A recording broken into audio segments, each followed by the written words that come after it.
Assalamualaikum warahmatullahi wabarakatuh. Saya Nadia Valentiani dari Komunikasi Penyiaran Islam 5D. Video ini merupakan video untuk memenuhi tugas mata kuliah fotografi yang diampu oleh Bapak Barlian Anung Prabandono. Pada video ini saya akan membahas mengenai segitiga exposure, yakni tentang apa itu segitiga exposure, komponen-komponen apa saja dalam segitiga exposure, dan juga contoh foto.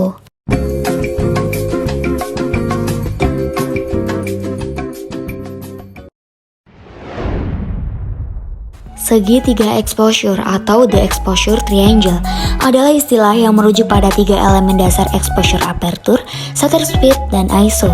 Ketiga elemen ini saling berkaitan dalam mempengaruhi proses masuknya paparan cahaya ke dalam kamera sebelum mencapai film atau sensor gambar, dan proses inilah yang disebut exposure.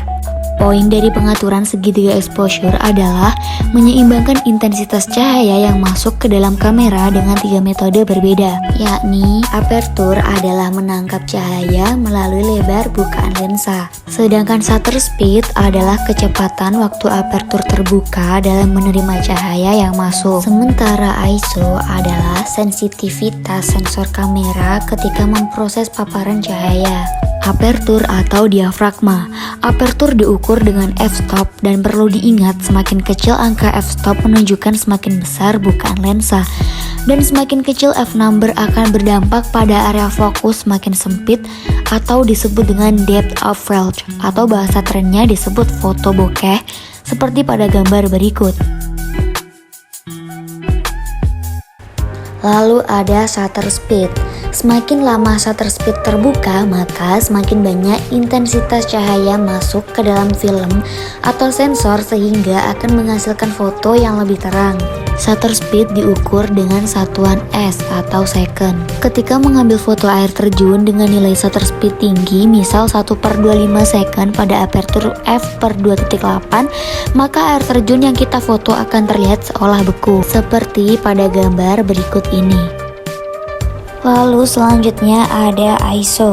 Ukuran ISO adalah ISO 100, ISO 200, ISO 400, ISO 800, dan kelipatan tergantung spesifikasi kamera. Semakin banyak cahaya di sekitar, maka perlu menurunkan nilai ISO.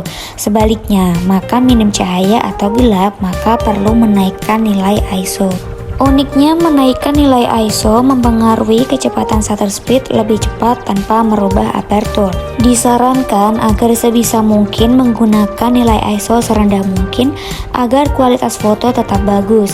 Menaikkan nilai ISO dapat mempengaruhi noise atau bintik hitam pada foto semakin tinggi seperti pada gambar berikut. Semoga bermanfaat. Apabila ada kurang dan lebihnya, saya mohon maaf yang sebesar-besarnya. Wassalamualaikum warahmatullahi wabarakatuh.